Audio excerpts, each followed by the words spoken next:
start off, could you tell us a little bit about your background and where you come from? Um, so my name is Hannah. I go by Miss Hannah to students, and I just go by Hannah to everyone else.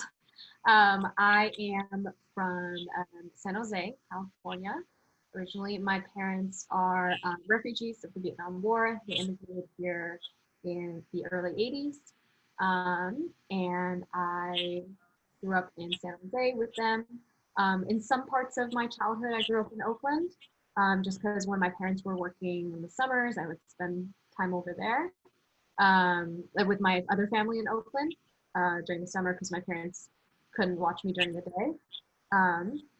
And I went to schools in San Jose. I actually was a scholarship student, so I went to public schools for a bit, but then I transferred to private schools, so I've seen both sides. And I went to an all-girls Catholic high school, which was an experience called Notre Dame. It was a lot, but it was where, I learned about, we did a program called Facing History, which is actually an organization I work with today as an educator. And Facing History is, a curriculum program an education program that tries to expose students to ethnic studies topics, the untold stories in history. And it really focuses on, social justice and looking at like decolonization as well. And so I'm very, I feel really blessed to be able to have that educational experience, which really led me to think about, why I want to become a teacher and why I want to enter, especially history education, because I'll be honest, history was my least favorite subject until like junior year of high school. Like I hated history. I thought it was stupid. I thought it was pointless. I was like, why am I learning this? Mm-hmm. I'm just memorizing these random facts about these old dead white men that I don't care about. Nothing connects to me. And I felt that way for a long time until I was exposed to true history, like what history education should look like through, my teachers and the Facing History curriculum that my school implemented. And it really opened my eyes to like, wow, like this is what history should feel like. I should be feeling something, when I'm learning history.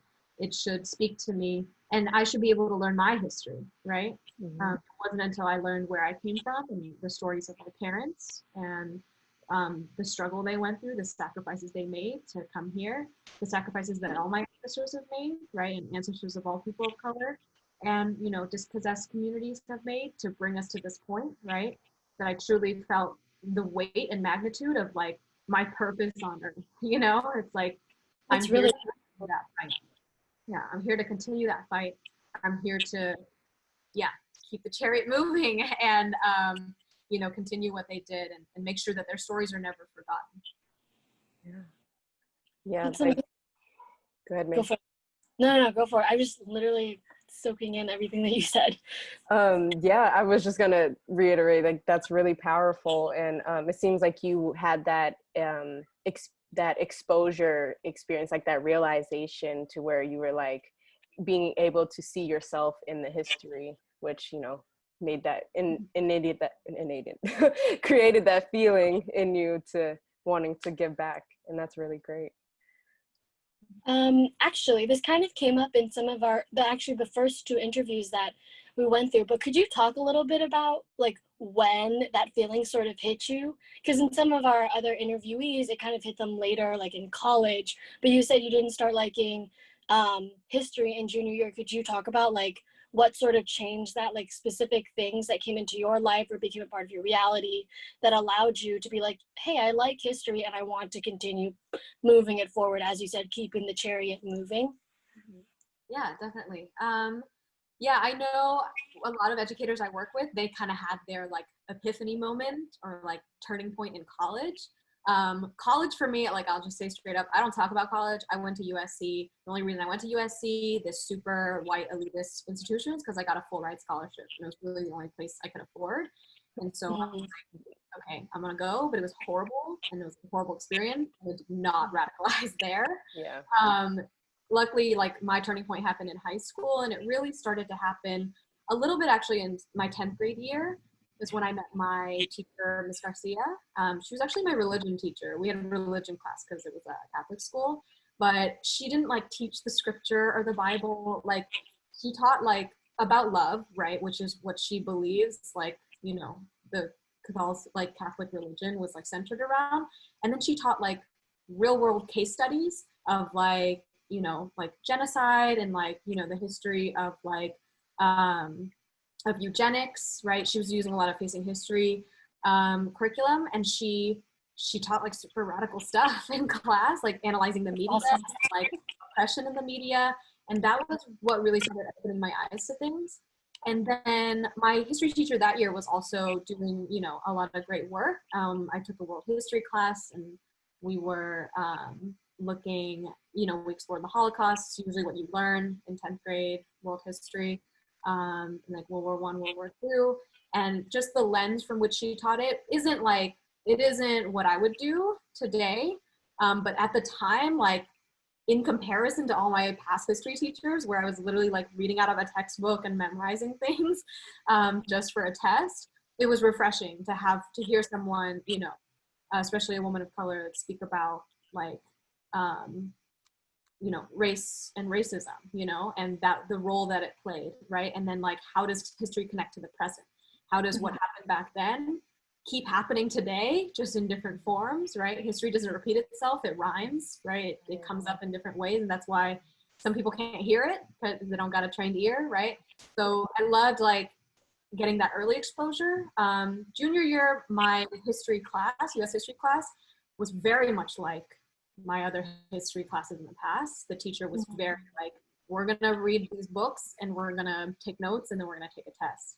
And I remember when we got to, it was US history, when we got to the unit about the Vietnam War, I remember just this like experience of like dissonance in which I was reading this one paragraph about Vietnamese refugees in the textbook, right? In an entire chapter about the Vietnam War, there's one paragraph that talked about the experience of Vietnamese refugees. And then knowing myself that like, there's gotta be more, right? And it was like that moment.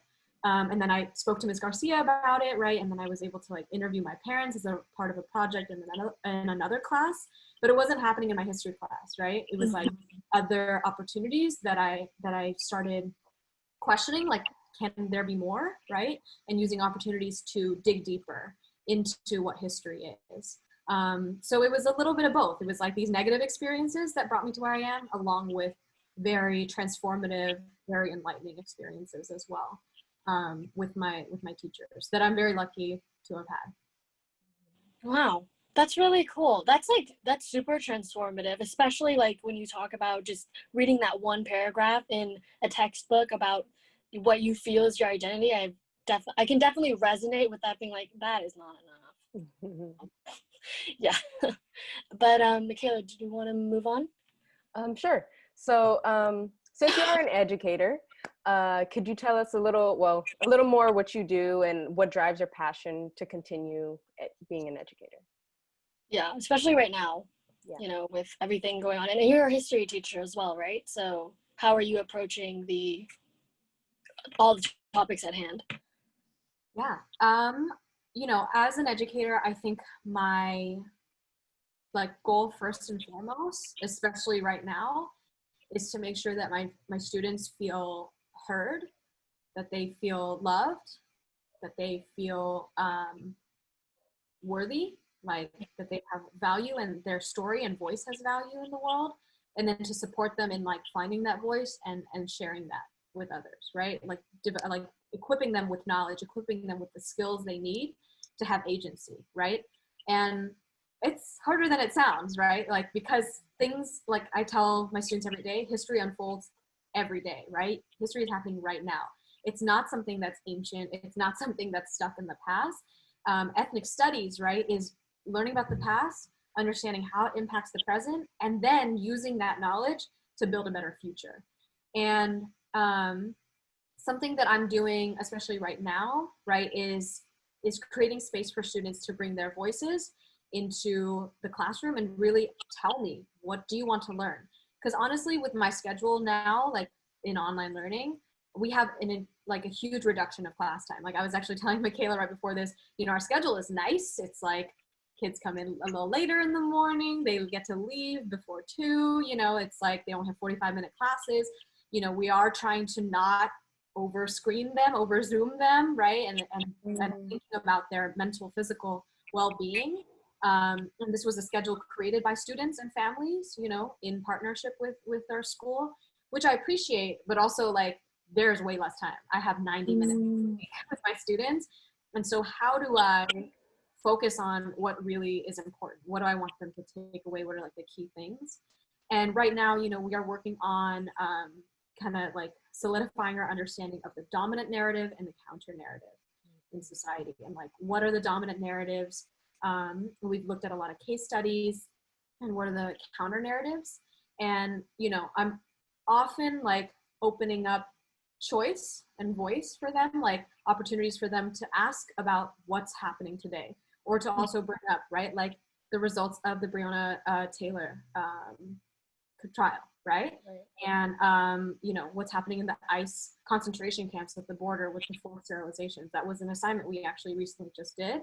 And then also getting their feedback on like, so for example, the ICE forced sterilizations, I introduced that case study in talking about eugenics, right? Because the reason this is happening comes from this deep-rooted history of racial pseudoscience, right? This idea that came from these scientists who like measured a bunch of skulls and then wrote things about race that were like completely non-scientific, but somehow like caught fire, you know? Like I told my students, like, these are like the influencers of the day, right? There was no Twitter, there was no Instagram, but these scientists' ideas, they were like the Jake Paul of the time. You know, Jake Paul is trash, but he got influence, right? And similarly, these scientists' ideas were trash.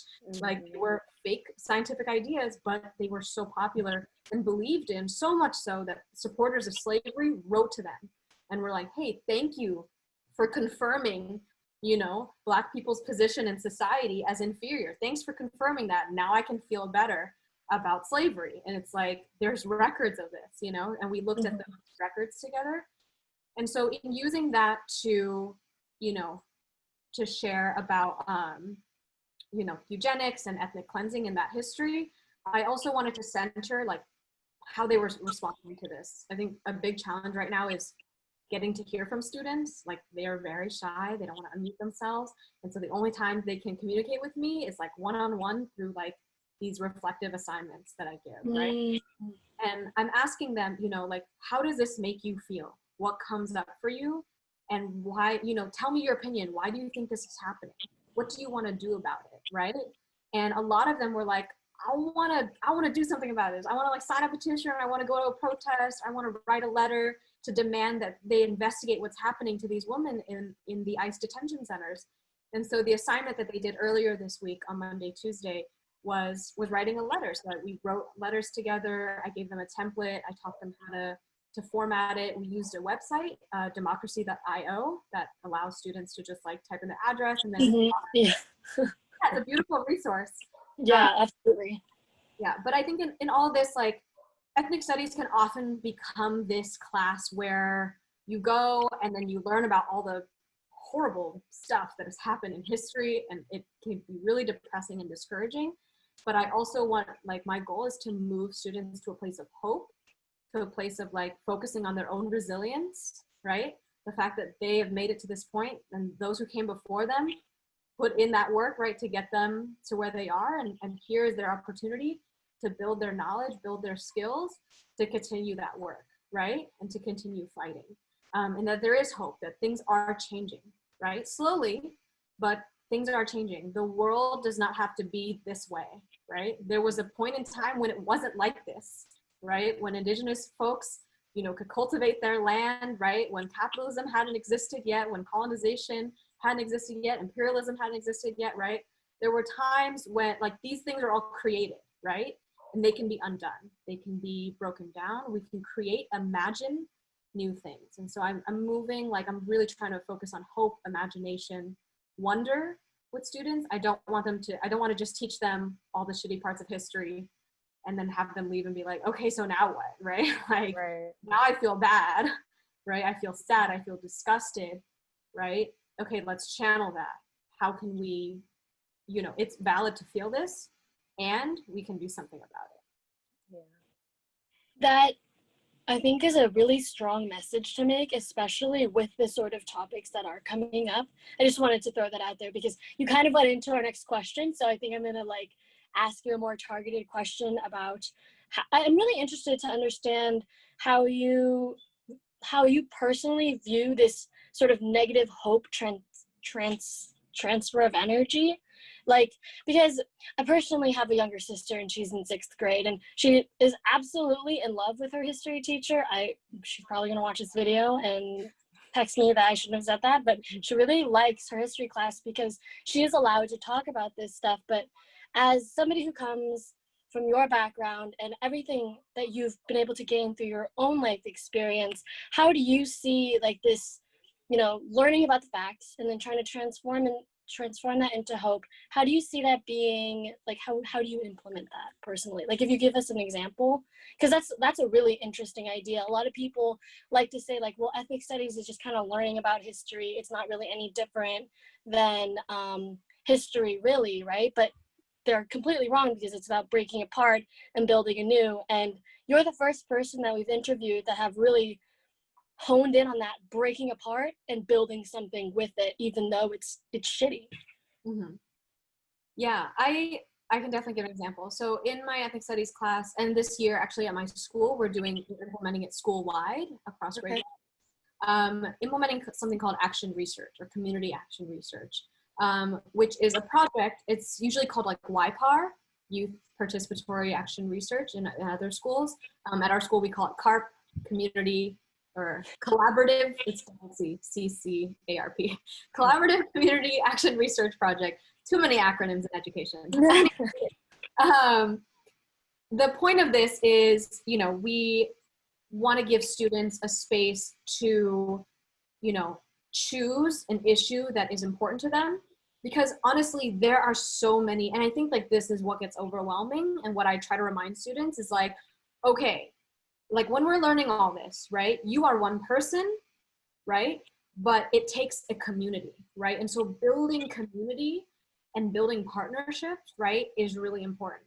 And I know there's a lot of buzz around culturally relevant or responsive education. And that's what ethnic studies is, right? It's very culturally responsive. It does speak to the cultures of the students, right? Their stories, their backgrounds, their histories. But I think ethnic studies also needs to be community responsive, right? How is it responding to the issues in that community? How is it bringing the community and the community's cultural wealth, the community's resources, the community's assets into the classroom and vice versa, right? How's that coming into the classroom and how are students going out into the community, right? And impacting their community. And so I think about this symbiotic relationship, right? Between classroom and community a lot.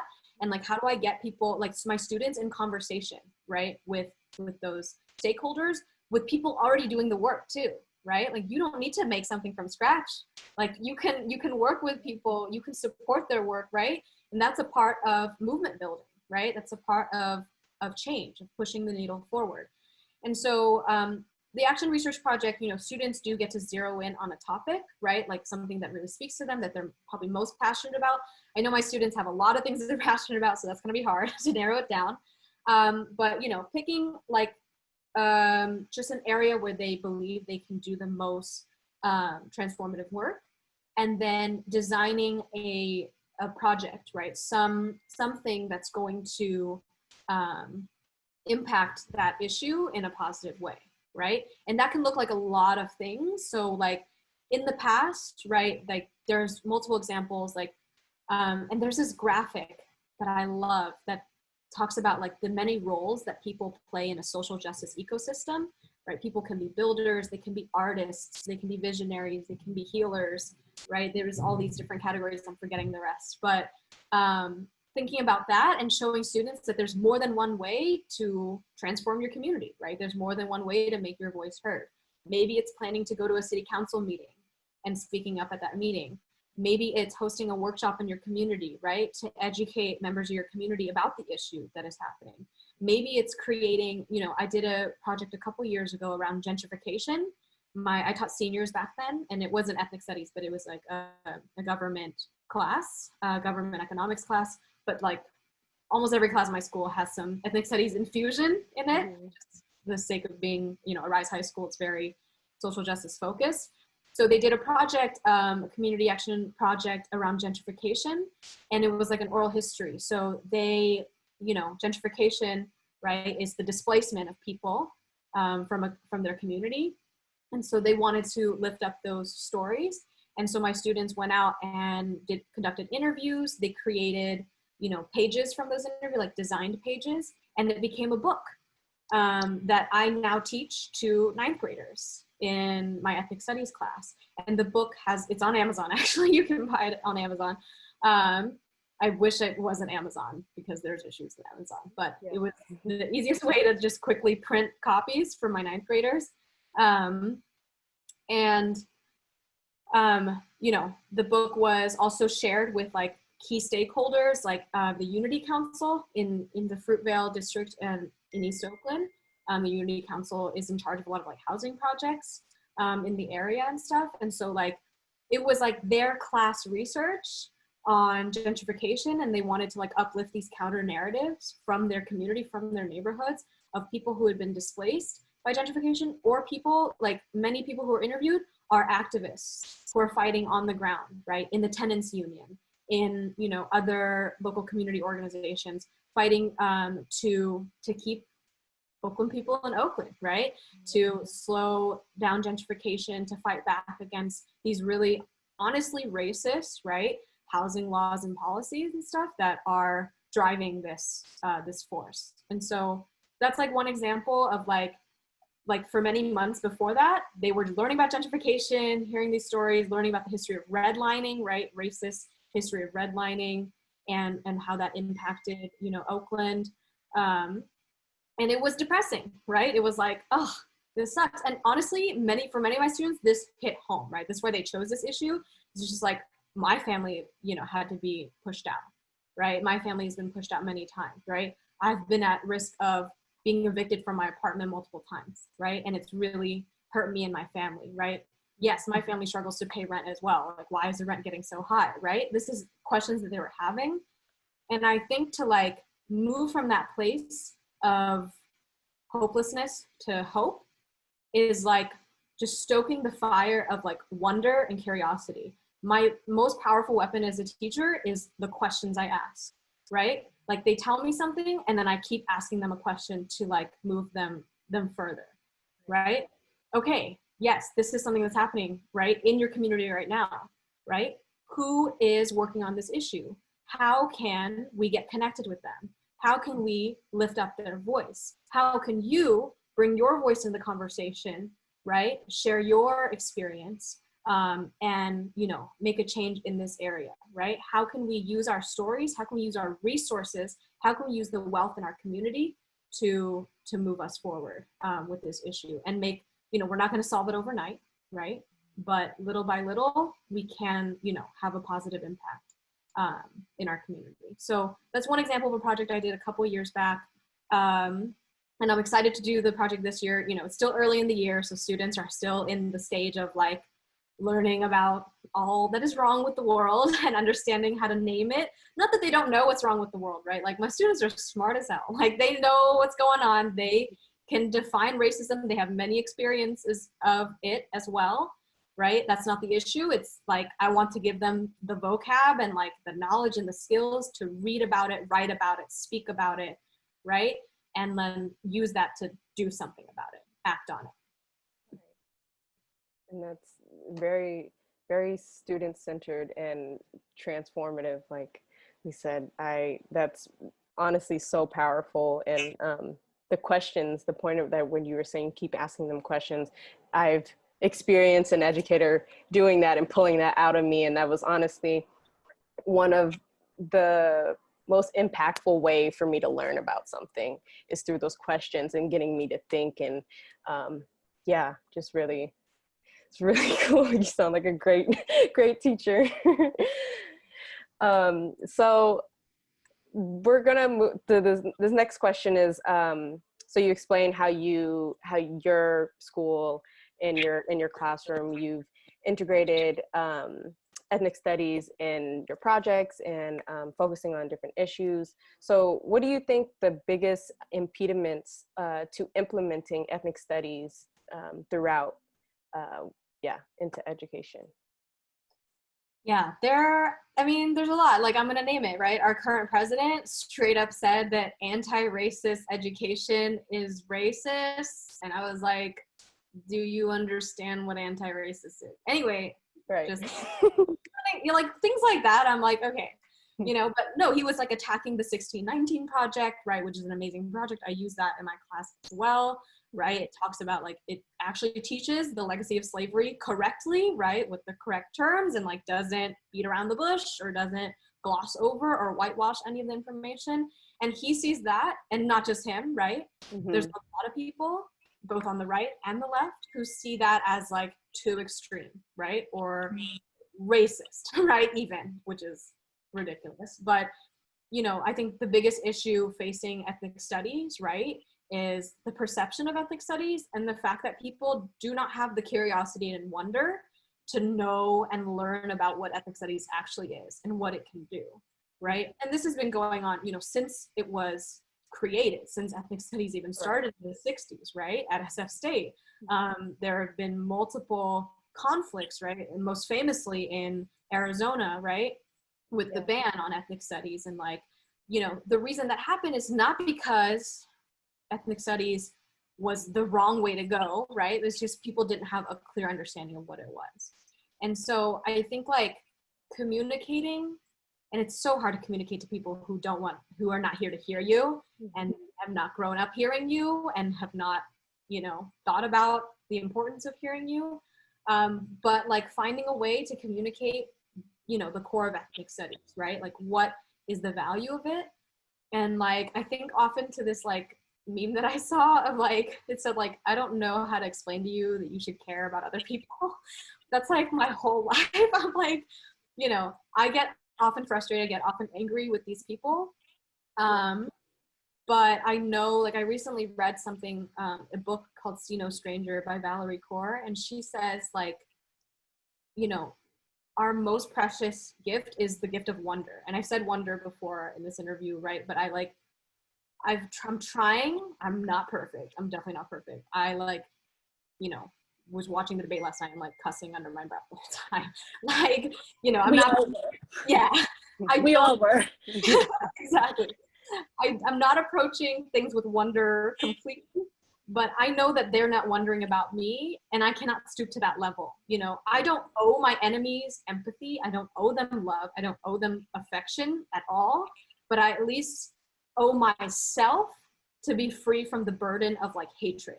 I owe it to myself to not weigh myself down with this like toxic hatred of someone who could not give less of a crap about me, right? Mm-hmm. So like I want to approach things with them with wonder. I want to wonder and question about them, use what I do with students, like leading them there. Like I want to do that with people who like disagree with this, right? Disagree with the importance of ethnic studies and disagree with the value of our students' humanity, because really that's where that comes from, right? You're not going to see education about ethnic and dispossessed communities as valuable because you don't see those people as valuable. You don't see those people as human, right? And so I think it begins, and it's because you didn't get ethnic studies education, so it's the whole cycle, right?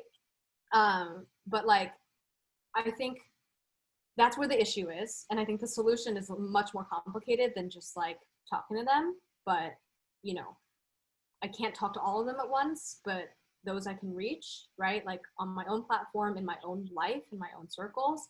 And those I can reach most immediately in my own room, like my own classroom, I want to continue speaking my truth, right? Continue telling my story of how I was transformed by ethnic studies, right? And how I've seen it transform so many other lives, and go from there, right? And if people won't hear me, then like, I'm not going to invest so much energy in trying to, change a mind of a person who's clearly not here to change their mind.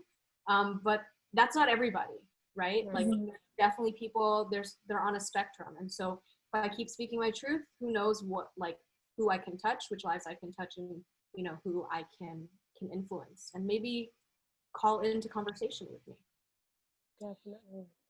Yeah. It just reminded me, like, we're gonna keep pushing forward. If you're gonna get on the train, you get on the train. If you're not, you're not. We're gonna keep going. Absolutely, yeah. I think I just wanted to say this because we've done a lot of these interviews, and sorry to compare, but you've just brought up so many very different ideas, not like different in that they're not in line with the same thing, but a very different perspective about ethnic studies and its connection, like very personally with us. I think that dialogue was something that was missing from some of these essays, and the way that you're delivering it is genuinely conjuring wonder in me right now. So I really appreciate you being just like super candid. Just wanted to throw that out there. So we got another question for you. So for the students, probably like a couple million of us that don't have the pleasure of taking your class, what would you say are things that students today who, you know, are trying to learn more or are already kind of engaging with these ideas, how can they continue to practice practice the ethnic studies values in their own personal lives, in their relationships with their friends? Like, I know that's kind of a lot to cover, but really we're open to hearing all of your advice.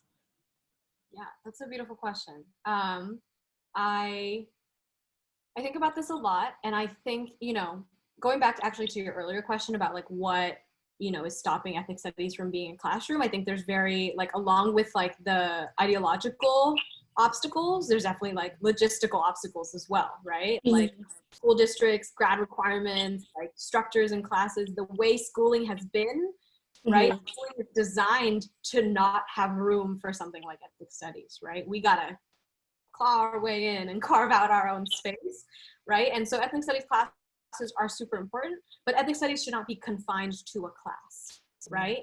And I see, you know, I see my school as like a great, like, I'm very proud to work at Arise, and I see it as like a microcosm of what could be, right? Like, there's only one ethnic studies class at Arise. I'm the only teacher. Whoa, really? Yeah, I'm my department, yeah. For studies. So I'm the only ethnic studies teacher at Arise. We are a small school, so granted, but I'm the only teacher, right? And so students are coming to my class, they come freshman year, right? It's when their first class.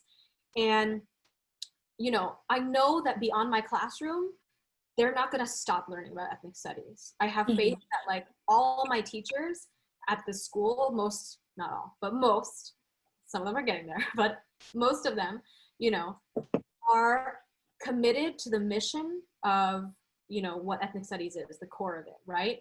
Like fighting for justice for historically dispossessed, disenfranchised communities, right? Like fighting for the humanity of our students in our community, right? Lifting them up, empowering them, right? To be highly reflective, highly like critically conscious leaders in their community. Like, I know they're on board with that. And I know that even in math, they're gonna have, you know, the math teacher is gonna stop class. And if something happened in the news, like, they're gonna talk about it with students, right? And like, I trust that that's gonna happen because that's the culture that's been set and that's the atmosphere that's been set, right? So I don't think of ethnic studies as a class. And I think like, this question touches upon that, right? Ethnic studies is like, you can live it, right? It's like a movement, it's like a lifestyle, it's like, it's all around us, and we can be ethnic studies scholars all the time, right? And we don't need to take a class about it, although classes are nice. And, you know, you can learn a lot in class, not to advertise or anything. But basically, my advice to students, you know, especially, you know, those on like social media, those who are beginning to like, you know, get exposure to what's going on and are starting to have wonders, right? Like, keep wondering, like, keep questioning, and keep like, you know, trying to surround yourself with people who are in the fight, you know what I mean? Like, follow those accounts, right? Of people who are creating artwork, or who are organizing on the front lines, right? or who are, you know, committed to this work in their communities. Like, I often encourage my students, I'll like drop like Instagram handles in the chat, you know, like follow this person, right? Because like, yeah, I can have them read an article, right? And then they're gonna read it for homework, and then they're gonna go on their phone and they're gonna scroll on Instagram. What do I want them to see on Instagram, right? Like, I want them to continue exposing themselves and interacting with and engaging with these conversations, right? Because honestly, that's how I also, right? Like, we didn't have Instagram back then, but it was like Tumblr, right? And I know Tumblr's still a thing today, but like Tumblr was like, it was big. And that was where I got really exposed to also, you know, outside the classroom, learning doesn't stop, right? And I learned so much about history actually, and social justice, and about ethnic studies online on Tumblr, you know, from bloggers who were sharing their counter narratives, right? And so, you know, my advice for students, seek out counter narratives, right? Recognize the dominant narrative. We got to recognize it. We got to know why it's there, what it's saying about us, right? All that stuff. And then seek out counter narratives and lift them up, right? Like, share their posts on your story, or like, you know, shout them out, or, you know, share it with your friends and family, right? Like, spread, you know, not I don't want to say like positive messages, but spread like radical, transformative, often uncomfortable messages that people might not want to hear, but it's important, right? To learn about. Like, you know, like there was over the summer, right? There was a whole thing about like, do we defund the police? Like, what does that even mean, right? And there were so many posts about it, and students were texting me over the summer, my students last year, they're like, Ms. Hannah, I don't understand. We need police, right? Like, I can't imagine a world without police. And I was like explaining it, but I was also like, hey, this account made this really cool graphic and video about what defunding the police could actually look like, and like how we can imagine a world without police, right? Yeah. And then she actually shared that with her friends, like her group of friends, you know, and she was like engaging in conversation with them about it. And so I think social media is a beautiful tool, right? Like, I have my students have their phones out in class. Like, I don't, you know, I know they're working. I know they're paying attention, right? I know they're using their phone to do work, right? And to learn and to absorb what's around them. I think it's also important to learn like how to be mindful of what's out there, right? I teach like critical media skills in my class because there's so much out there. And we gotta know what's reliable. We gotta know how to look at sources. We gotta know how to look at context. We gotta know who's lying, right? Who's telling the truth. And so I teach them definitely to use the skills that I taught you, right? To vet through what's out there.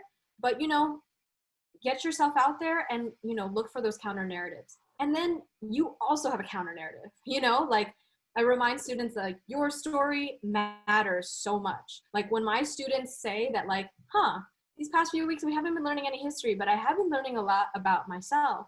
And I was like, you were learning history. You are a part of history. You learning about yourself and where you come from is history class. Don't think that you gotta learn about George Washington or Abraham Lincoln for it to be history class, okay? You learning about you and where you come from is just as much of a history lesson as, you know, some dead old white dude that you're learning about in a textbook, okay? So learn about yourself, right? Ask more questions from your family, right? Research where your ancestors come from, your own history, right? And tell your story. Find out, like, write your story, right? Like, what do you want your story to be? What do you want that counter narrative to be? Work towards that. And my final piece of advice is like something I go back to around the note around like hope. I've often met many points in my life felt really defeated and very like shut off and desensitized to what is going on. And I already feel some of my students feeling that, right? Especially right now in a pandemic, like that week when the sky was red and like, you know, like they were like, what's going on? Like I had a student text me. Yeah. And he was like, Miss Hannah, I'm sorry, like I left, or I didn't leave class, but he was still in the Zoom, but he was like, I had to walk away from the Zoom a bit because like what we were talking about was just like too much. And I like shut down whenever we talk about racism a lot. We were talking about Jacob Blake and Kyle Rittenhouse and like the difference in their headlines and stuff. So we were analyzing media. And he, you know, it like really upset him. And I was like, you know what, Josh, like you take the time you need, right? And step away. But I want you to remember that like, I want you to take care of yourself because I want you to come back.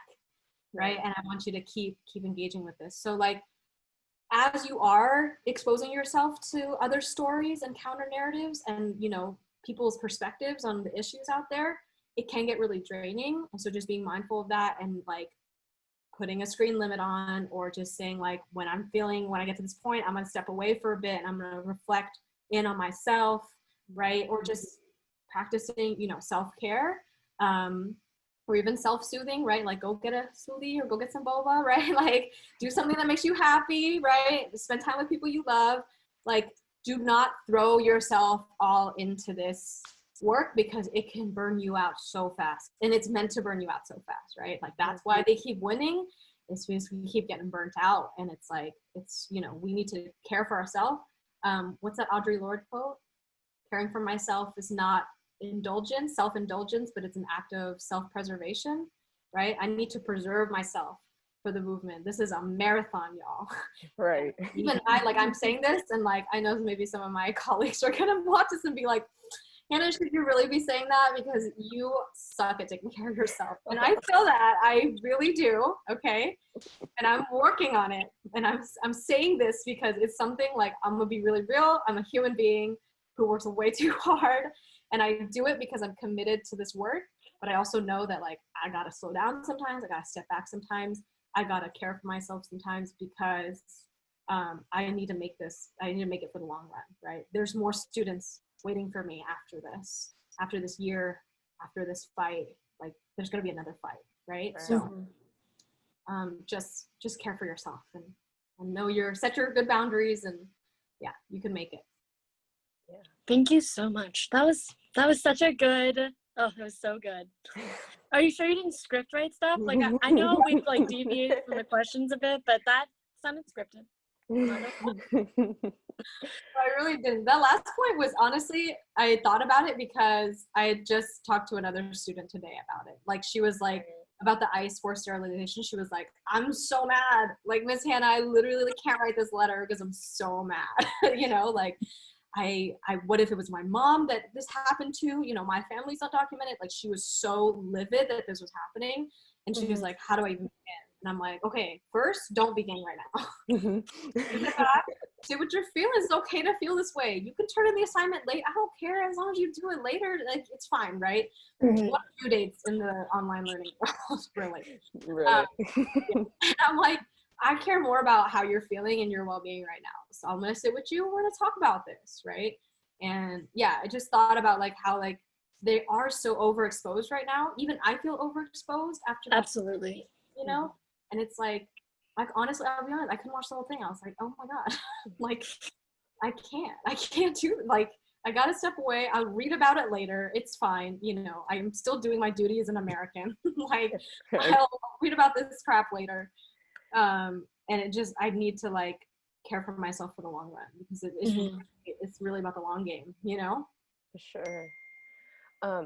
I've just like one last question. Like I know your impact. I wanted to ask about your impact, how you see your impact in your students, because I know the positioning of your school is in East Oakland, and you guys are not that far from deep East Oakland, where is the last large population of Black people. And I don't really know the demographics of your school, but like kind of how do you see their ethnic studies impact in those students and supporting them? Yeah. So just to talk about demographics a little bit, my school is in the Fruitvale, which is a historically, it's an Ohlone land, right? And then, but then historically it was a Black community for a while, until it was like in the, I believe, 70s or so, where more Mexican immigrants were coming in, and then more from Central and South America. So today my school's demographics is most like 95%. It identifies as Latinx, about 3% Black, and then like 1% Asian, and then 1% like 1 or 2% mixed race. Yeah. So that's like, just to give some context. In terms of impact, you know, I've been at Arise. This is my third year. Yeah, third year at Arise. I think like what I love seeing. So I'll give an example. Students that I taught in 11th grade graduated last year. And like one of them is working on the campaign for Richard Raya right now for District 5 Oakland City Council. And like he's a candidate who wants to like kick out the current guy and be like, defund the police, like police suck and everything like needs to change in Oakland. We got to really fight, you know, for our youth. And so I'm super proud of him. His name is Aaron. He's one like the student who like inspires me each and every day. Honestly, like they really impact me, you know? And I know like I impact them as well, but it's like, it's truly like I continue to learn from and be inspired by my students because they have beautiful dreams, beautiful hopes, and they have beautiful minds and hearts that are going to do the thing, right? And I think like no matter what path my students take, like some of them go on to college, some of them start work right away, right? Some of them take a little break, like Aaron's taking a little break to do the campaign with Richard.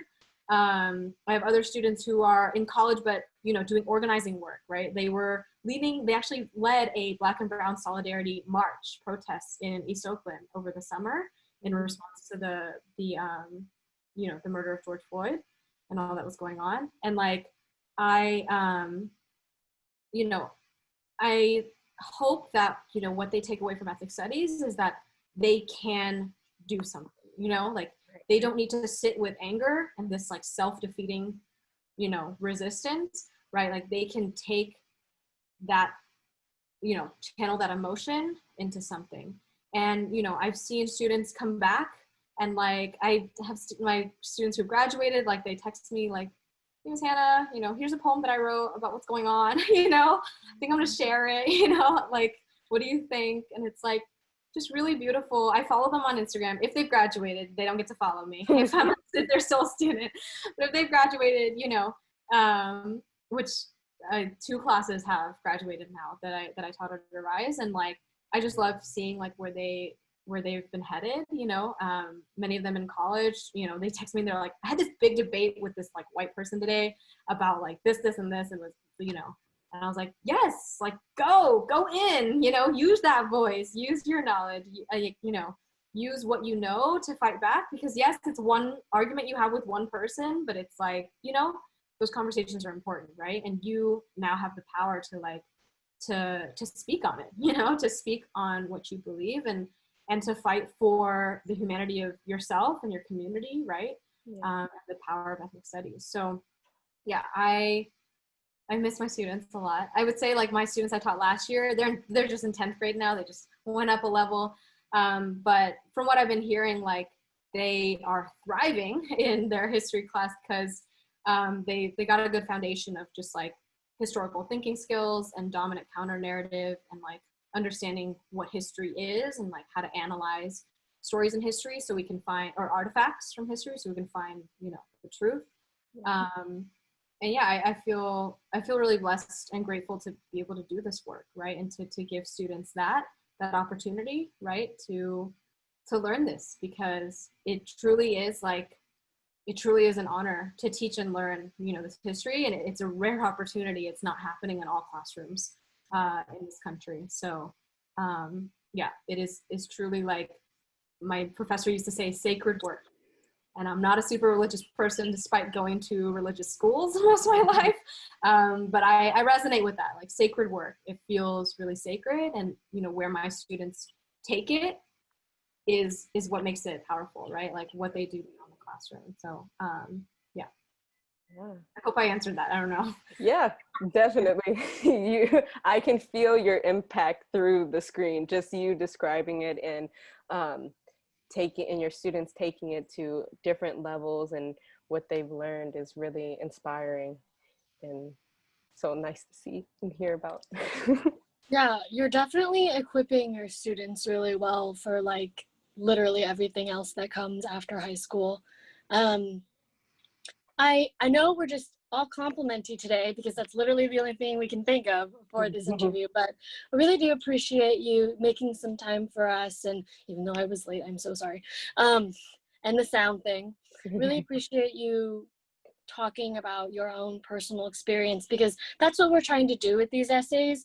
I think a lot of students and a lot of people, because we are very much a grain of rice in the bowl of rice that is ethnic studies, and we're trying to bolster this initiative by kind of doing our take on it, right? Which is really honing in on the personal experiences of people who are like on ground zero, like teaching the classes, engaging with curriculum, and looking students in the eyes and being like, well, let me tell you this horrible thing, and then now we're going to go out and try to like make something good out of that.